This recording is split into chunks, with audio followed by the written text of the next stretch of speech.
तो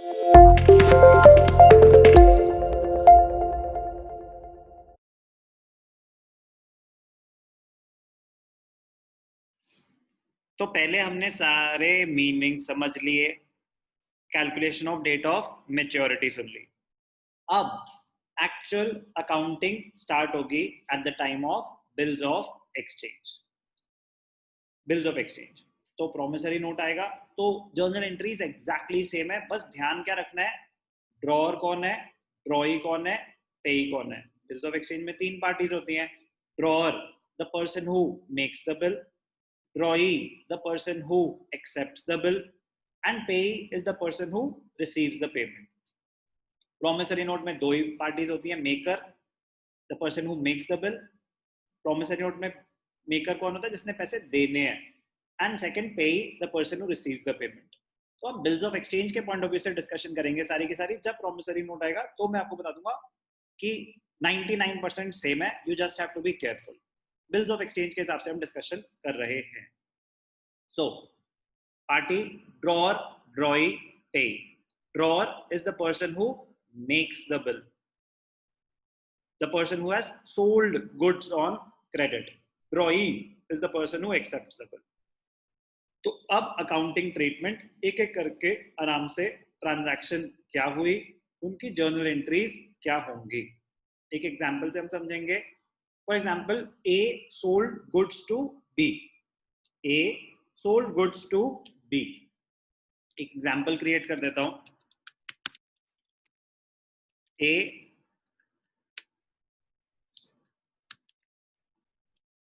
A sold goods to B for rupees 50,000. A sold goods to B for rupees 50,000 on 1st April 2020. A drew a bill on B for the above amount for a period of 3 months. 3 महीने का bill बना दिया। B accepts the bill and returns it to A. मैं कहानी धीरे धीरे लंबी करता जाऊंगा, पहले इतनी कहानी समझते हैं। ए ने बी को सामान बेचा, चलो मैं जीएसटी भी ऐड कर देता हूं, CGST and SGST at the rate 6% each. कोई लेना देना नहीं है उससे, कुछ चेंज नहीं होता, बड़ा मतलब बेसिक कैलकुलेशन रहती है। तो with GST, without GST, please don't panic, very very simple calculation. A ने बी को सामान बेचा, A sold goods to B for rupees 50,000 on 1st April 2020। CGST SGST 6% each, लगा देंगे 6%, 3,000 सीजीएसटी, 3,000 एसजीएसटी। अब ए ने बिल बना के भेजा बी को, बी ने बिल एक्सेप्ट करा और भेज दिया, वापस रिटर्न कर दिया। पीरियड है 3 months। अब ध्यान से देखना कहानी को अकाउंटिंग शेप कैसे देते हैं। दो अलग अलग बुक्स बनेंगी, एक बुक्स ऑफ ड्रॉअर, ड्रॉअर के पॉइंट ऑफ व्यू से जर्नल एंट्री क्या होगी, और ड्रॉई के पॉइंट ऑफ व्यू से जर्नल एंट्री क्या होगी, साइमल्टेनियसली स्टडी करेंगे। तो number 1, at the time of sale of goods, ध्यान से देखना, फॉर्मेट बेस्ड क्वेश्चन करा रहा हूं कि एक एग्जांपल से हमें पूरा फॉर्मेट समझ आए। तो पहला क्या है, at the time of sale of goods. अब ए सामान बेच रहा है और बी सामान खरीद रहा है। ए सामान बेच रहा है तो ए के लिए हो गया at the time of sale of goods. यही सेम सिचुएशन, अब मैं यहाँ पे बुक्स ऑफ ड्रॉअर, ड्रॉअर कौन है, ए, और ड्रॉई कौन है, बी। तो books of A, books of B simultaneously समझेंगे तो पता चलेगा कितना सिंपल चीज है, जर्नल ही है ये और कुछ नहीं है। ए ने बी को सामान बेचा, कब बेचा, April 1st 2020, ठीक है। तो बी डेबिटेड, बी कौन है, कॉन्सेप्ट है इसलिए मैं आपको ड्रॉई लिख के दिखाऊंगा, बट आपको अगर पार्टी का नाम गिवन है तो आप पार्टी का नाम लिखेंगे। तो ड्रॉई डेबिटेड मतलब बी, ड्रॉई डेबिटेड। अब मैं सामान बेच रहा हूं, मैं ए हूं, मैं सामान बेच रहा हूं। To sales account, to output CGST,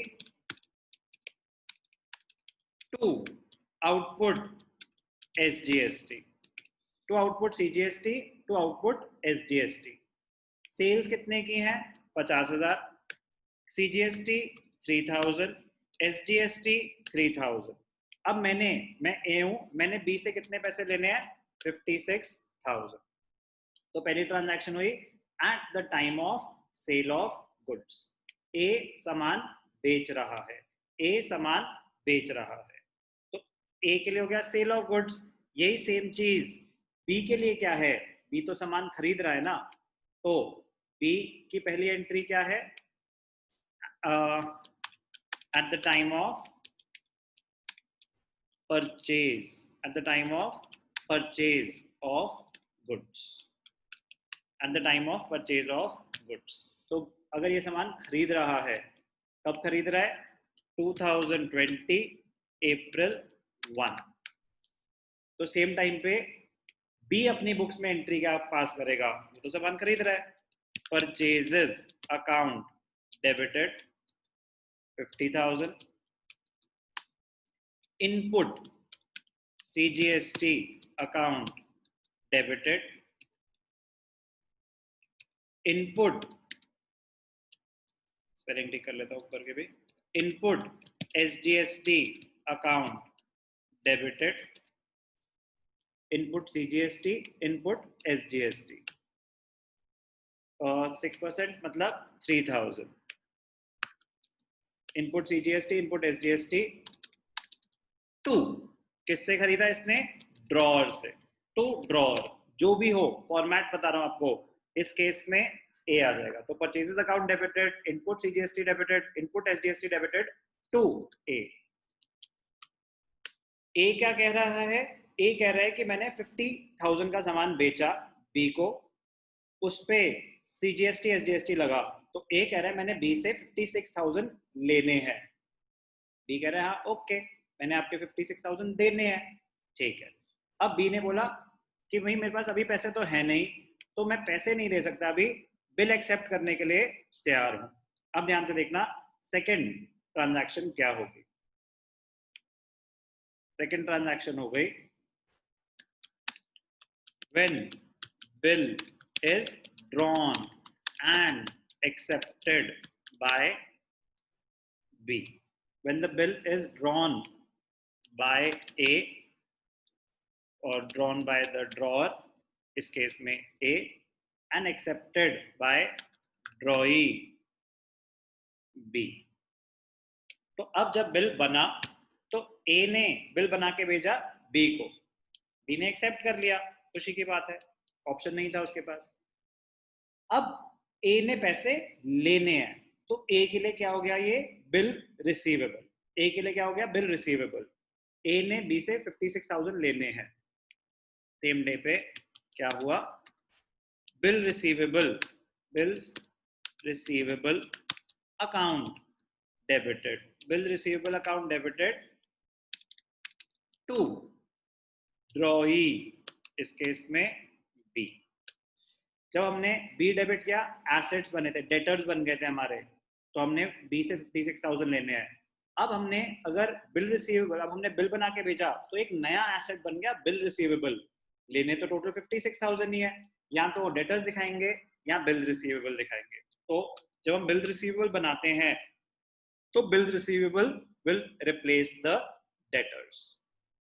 तो bill receivable account debited to B और ड्रॉई, तो ड्रॉई जो भी होगा उसके लिए। अब एट द सेम टाइम ड्रॉई अपनी बुक्स में क्या एंट्री पास करेगा? ड्रॉई ने तो पैसे देने हैं, तो ड्रॉई ने बिल एक्सेप्ट करा, बिल एक्सेप्ट करा, ड्रॉई के लिए एक लायबिलिटी क्रिएट हुई है। तो ड्रॉअर, इस केस में A, debited to bills payable. Bills payable क्यों? एक लायबिलिटी क्रिएट हो गई, कितने की लाइबिलिटी? 56,000। बिल्स पेबल क्रेडिट क्या हो रहा है? बी की, ट्रॉय की लाइबिलिटीज बढ़ रही है। यहाँ पे बिल्स रिसीवेबल डेबिट क्या हो रहा है? ए के लिए एसेट्स बढ़ रहे हैं। कौन दे रहा है? बी दे रहा है, तो इसलिए बी का बैलेंस खत्म, एक नया एसेट क्रिएट हो जाएगा, बिल्स रिसीवेबल। बिल्स रिसीव, सामान बेचा, बिल आ गया, सामान खरीदा, बिल एक्सेप्ट कर दिया। अभी इतनी सिंपल सी ट्रांजैक्शन। पहले आप यहां तक देखेंगे, इसमें कोई डाउट है तो पहले ये पूछेंगे। अब बिल किसके पास पड़ा हुआ है? ए के पास पड़ा हुआ है। बिल का टेन्योर है 3 मंथ्स, तो 1 अप्रैल है तो 1 मई, 1 जून, 1 जुलाई प्लस 3 डेज ऑफ ग्रेस, 4 जुलाई होगी इसकी डेट ऑफ मेच्योरिटी। अप्रैल तो मई, जून, जुलाई, ठीक है, 4 जुलाई होगी डेट ऑफ मेच्योरिटी। अब एक बहुत ही इंपॉर्टेंट क्वेश्चन आता है, ध्यान से देखना। ब्लैंक स्क्रीन विजिबल है? Yes sir. Yes sir. Okay, ध्यान से देखना, very very important question. What options does the drawer, what options does the drawer have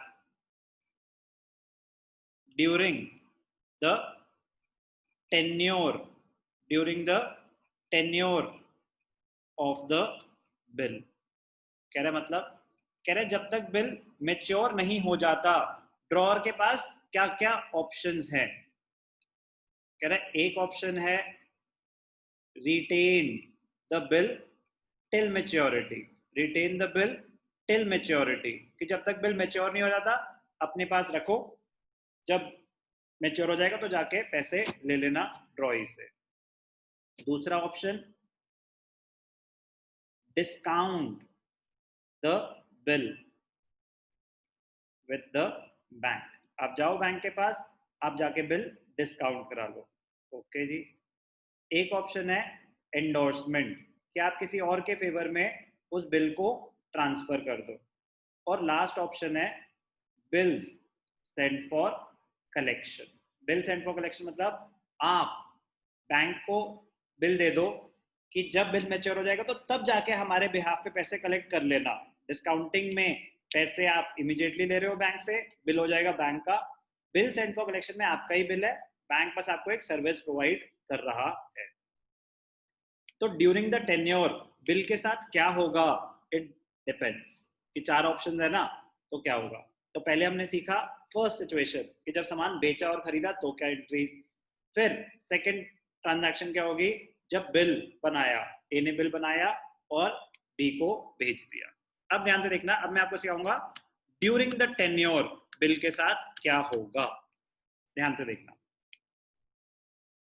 concept क्या सीख रहे हैं? During the tenure. अब मैं इसी एग्जाम्पल में 4 सिचुएशंस बनाऊंगा। Situation 1, situation 1, A retains the bill till maturity. A retains the bill till maturity. Situation 2, situation 2, A discounts the bill with the bank on 1st April. On 1st April, जिस दिन आया bill उसी दिन उसने discount करा लिया at 5% per annum, at 5% per annum। Bill discount करा लिया, डिस्काउंटिंग चार्जेस 5% per annum, मैं कैलकुलेट करके दिखाऊंगा। Situation 3, the bill was endorsed to C, तो सी को पैसे देने होंगे, सी को एंडोर्स कर दिया, ठीक है। Situation 4, the bill was sent to the bank for collection, the bill was sent to the bank for collection। 4 अलग अलग सिचुएशन है, तो ड्यूरिंग द टेन्योर। अब ध्यान से देखना क्या कहानी कर रहे हैं हम, ड्यूरिंग द टेन्योर क्या एंट्रीज पास होंगी during the tenure of the bill, एक एक करके। सिचुएशन 1, सिचुएशन हम ऊपर कर चुके हैं, तो मैं बस यहाँ पे लिख रहा हूँ सिचुएशन 1, ठीक है, चलो लिख देता हूँ। Drawer retained the bill till maturity. तो अगर उसने बिल मैच्योरिटी तक रिटेन करा, तो ध्यान से देखना, वेरी वेरी इंपॉर्टेंट पॉइंट,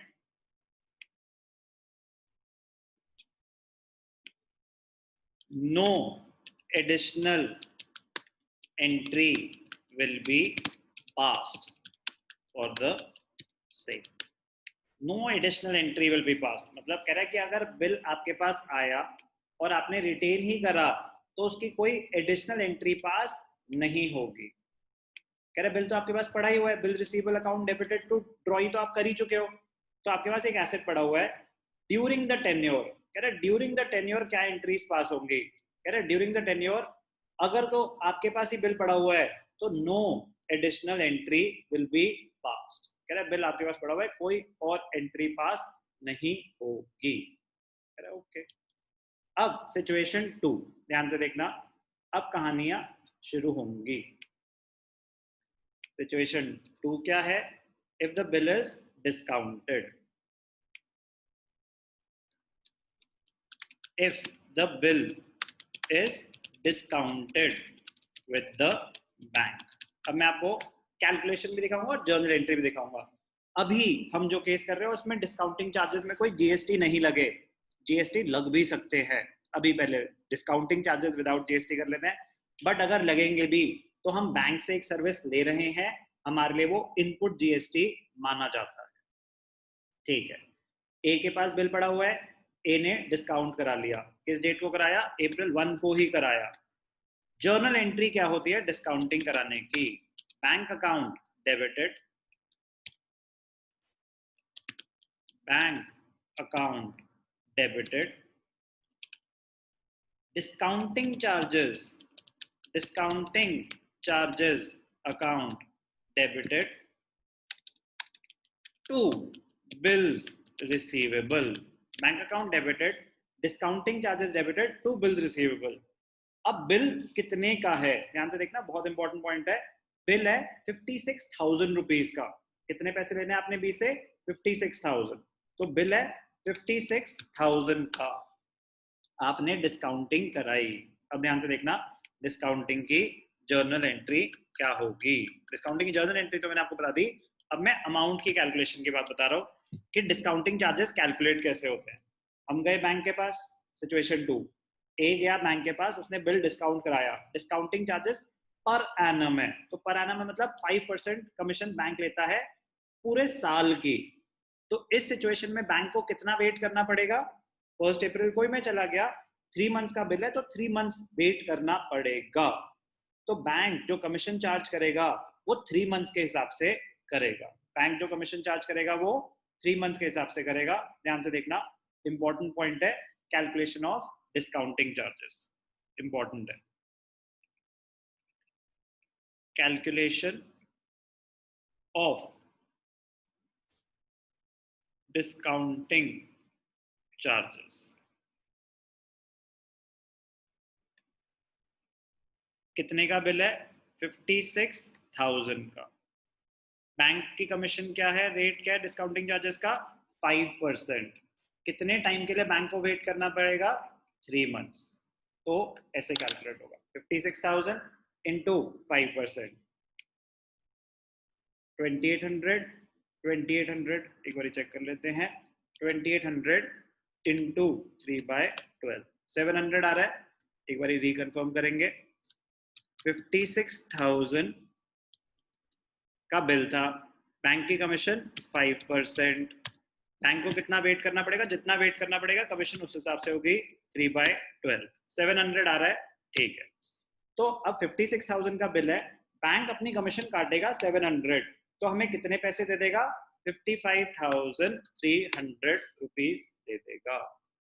56,000 का बिल गया बैंक के पास, हमें 55,300 मिल गए, 700 बैंक ने अपनी कमीशन काट ली। अब जब बिल मैच्योर होगा वो तो बाद की कहानी है, बट वो बिल बैंक का हो चुका है, हमें उससे कोई लेना देना नहीं। सिचुएशन 2 क्या थी? If the bill is discounted with the bank. अभी हम किसकी बुक्स बना रहे हैं? ड्रॉअर की। अगर उसने रिटेन करा उसकी कोई एडिशनल एंट्री नहीं होगी। अगर उसने डिस्काउंट करा तो एंट्री होगी bank account debited, discounting charges debited to bills receivable. Situation 3, और क्या ऑप्शन था उसके पास? उसके पास ऑप्शन था कि वो एंडोर्समेंट करे। If the bill is endorsed to C, होगा कोई सी, हमने कुछ सामान खरीदा होगा, तो हमें क्वेश्चन बता रहा है कि हमने बिल सी को दे दिया, तो क्या एंट्री पास होगी? अब अगर क्वेश्चन में मेंशन होगी डेट, यहाँ पे लिखा है if the bill is endorsed to C on कुछ भी 5 अप्रैल, से कोई लेना देना ही नहीं, 5 अप्रैल 2020, जो डेट गिवन होगी उस डेट की बस हमें एंट्री पास करनी होगी। क्या होगा यहाँ पे? अप्रैल 5। अब आप बिल एंडोर्स कर रहे हो तो उसकी जर्नल एंट्री क्या होती है? आप अपना बिल किसी और को दे रहे हो। क्यों दे रहे हो उसको बिल? आपने उसके कुछ पैसे देने होंगे, तो आपकी लाइबिलिटी टुवर्ड्स दैट पर्सन खत्म हो जाएगी जब आप अपना बिल उसको दे देते हो। आपकी लाइबिलिटी कम हो रही है, डिक्रीज इन लाइबिलिटी डेबिटेड। तो अप्रैल 5 जर्नल एंट्री क्या होगी? एंडोर्सी। एंडोर्सी, इस केस में एंडोर्सी कौन है? सी। एंडोर्सी डेबिटेड, सी का वो ऑटो फिल होता है ना, कॉपीराइट बन जाता है। Endorsee debited to bills receivable. हमने बिल किसको दे दिया? सी को दे दिया। तो ऑप्शन थर्ड सिचुएशन में तो बिल गया सी के पास, बिल गया सी के पास। Endorsee debited to bills receivable. अब क्या होगा? सी के पास बिल चला गया, हमारा एंडोर्सी डेबिट क्यों हुआ? रूल्स भी लिख देता हूं ताकि कोई कंफ्यूजन ही ना रहे 1% भी। ध्यान से देखना, एंडोर्सी डेबिट क्यों हुआ? हमारी लाइबिलिटीज कम हो गई। लाइबिलिटीज कम कैसे हो गई? हमने उसके पैसे देने होंगे तभी तो हम उसको ये बिल दे रहे हैं। और बिल रिसीवेबल क्रेडिट क्यों हो रहा है? हमारे एसेट्स चले गए, हमारे एसेट्स कम हो गए। अब वो बिल हो गया एंडोर्सी का, हमारा नहीं रहा वो बिल हो गया सी का। तो situation 3, if the bill is endorsed to C, उसकी जर्नल एंट्री होती है endorsee to bill receivable. The person who endorses the bill is called the endorser. तो इस केस में एंडोर्सर कौन है? ए। ड्रॉअर खुद एंडोर्सर है, वो सी को दे रहा है। सी कौन है? एंडोर्सी। एंडोर्सी इसलिए लिख रहा हूँ, एग्जाम में क्वेश्चन में तो कुछ भी आ सकता है ना, राम लखन कुछ भी हो सकता है, तो एंडोर्सी को डेबिट करते हैं, हमारी लाइबिलिटीज उतनी कम हो गई। फोर्थ ऑप्शन क्या था हमारे पास? फोर्थ ऑप्शन था bill sent to the bank for collection. Fourth situation में क्या होगा? If the bills are sent to the bank for collection, तो अगर हमने बिल बैंक को भेज दिया फॉर कलेक्शन तो जर्नल एंट्री क्या होगी? If the bill was sent to the bank for collection on 3rd April, कोई भी डेट गिवन होगी, और अगर डेट गिवन नहीं होती तो जिस दिन बिल आया था उसी दिन हम अज्यूम करते हैं कि वो हमने आगे भेज दिया होगा। तो situation 4, if the bills are sent to the bank for correction, तो अप्रैल 3 एंट्री थी, ठीक है। अप्रैल 3 क्या हुआ? बिल सेंट फॉर कलेक्शन, एक नया एसेट क्रिएट हो जाता है, bill sent for collection.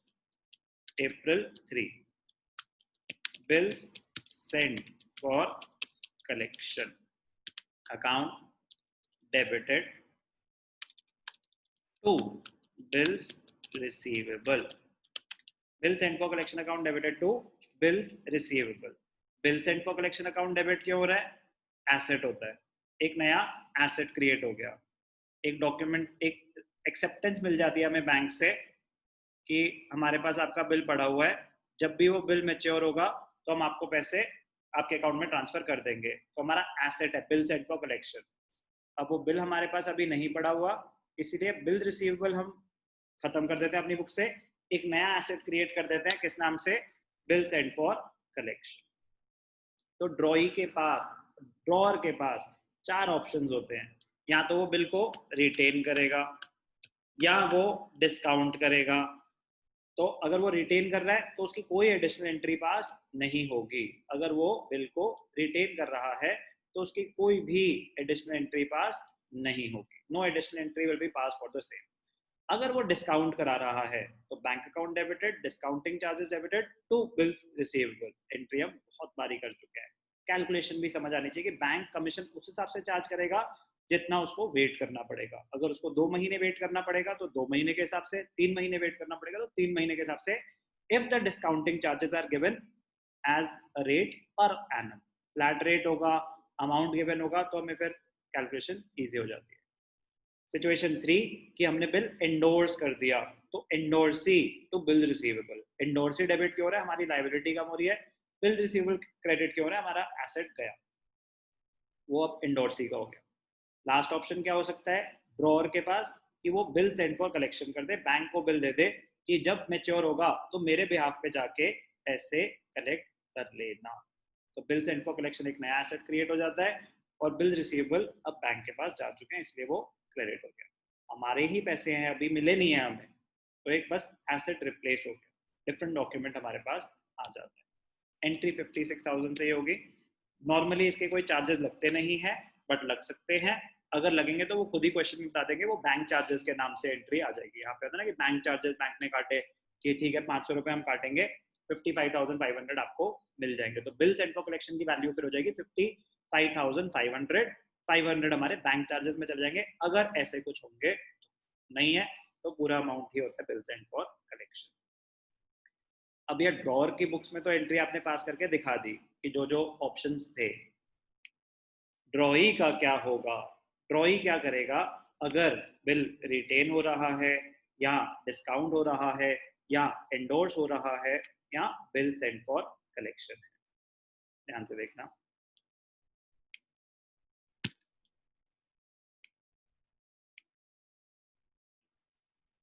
No entry will be passed in the books. No entry will be passed in the books of the drawee. In this case, B. During the tenure. During the tenure of the bill. During the tenure of the bill, no entry will be passed in the books of the drawee. No entry will be passed. कह रहा मतलब, कह रहा during the tenure, जब तक bill mature नहीं हो जाता। ड्रॉई कहता है मैंने अभी कोई पैसे देने हैं आपके, नहीं देने। मैंने जब आपको बोल दिया कि 3 महीने बाद दूंगा तो 3 महीने के बाद ही दूंगा। जो डेट है उस डेट पे आना, उससे पहले मुझे परेशान मत करो, उससे पहले मुझे परेशान मत करो। आपको जो बिल का करना है आप करो। आप रिटेन कर रहे हो, आप डिस्काउंट कर रहे हो, आप एंडोर्स कर रहे हो या बिल सेंड फॉर कलेक्शन है। कह रहे मैंने सामान बेचा सामान खरीदा 1 अप्रैल को, 1 अप्रैल को बोल दिया कि 3 महीने बाद मैं आपकी पेमेंट करूंगा। अब इस 3 महीने में आप बिल के साथ क्या करते हैं, ड्यूरिंग द टेन्योर बिल के साथ क्या होता है, ड्रॉई को उससे कोई लेना देना नहीं है। No entry will be passed in the books of the drawee during the tenure of the bill. जब मैच्योर हो जाएगा तो हाँ मैंने आपके पैसे देने हैं, दे दूंगा, बट कब दूंगा, eight maturity. During the tenure मुझे परेशान मत करना, ना ही मुझे इससे कोई लेना देना है, और मुझे बताने की भी जरूरत नहीं है कि आपने अपने पास रखा हुआ है, डिस्काउंट करा लिया है, एंडोर्स कर लिया है, बिल सेंड फॉर कलेक्शन है, मुझे इंटीमेट करने की भी जरूरत नहीं है। हाँ जब बिल मेच्योर होगा, जो मेरे पास बिल लेके आएगा मैं उसको पैसे दे दूंगा। मैं कौन, ड्रॉई ऐसा बोलता है। तो during the tenure no entry will be passed in the books of the drawee. Logic समझ आना चाहिए क्यों नहीं पास होगी। तो ड्रॉअर में 4 ऑप्शन थे during the tenure of the bill. तो सबसे पहले क्या हुआ, सामान बेचा, फिर सेकंड बिल आया, फिर during the tenure different options थे। इसके बाद क्या होगा, बिल मैच्योर होगा, तो एट मैच्योरिटी क्या होगा वो पहले आप यहां तक कर लेंगे, उसके बाद हम करेंगे।